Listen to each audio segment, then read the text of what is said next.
We can lose our lake. We can lose it all.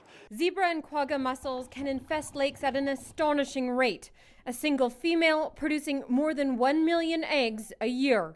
They graft onto any hard infrastructure. They would graft onto water intakes, sewer outfalls, boats, inside the motors of boats. When they die, they wash up on beaches, and beaches are no longer pleasant to walk on. They're no longer sand, they're little hard shells. While they have infested lakes in Manitoba, these invasive mussels are not currently in BC, and the federal government recently announced more funding to try to keep it that way. We're putting $100,000 at Simon Fraser University into protecting us against invasive mussel species in Okanagan Lake. Plus another $400,000 for education and outreach.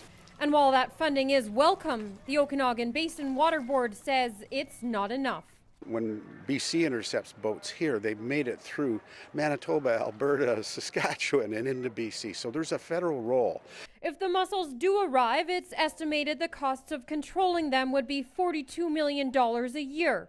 That's not getting rid of them. That's just basically scraping them off. So far this year, 18 boats with invasive mussels have been found in BC, most of these coming from eastern Canada. Fortunately, they were stopped before entering a lake.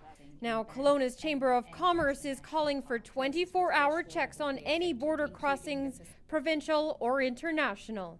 It'll be a whole lot less than trying to mitigate for 40 million plus to fix a problem. So, a little bit of an initial outlay now to have that 24-hour checks is going to be way less costly for our infrastructure. The province says it already has a 24-hour checkpoint at Golden, and it's evaluating if more are needed. There's only one boat inspection station in the Okanagan in Osoyoos. Given our focus is on perimeter defense, we're primarily looking at the outskirts of the province and the main travel corridors. To stop the spread of invasive mussels, officials are reminding boat owners to clean, drain, and dry their watercraft and their gear, and if possible, to avoid launching into more than one body of water a day.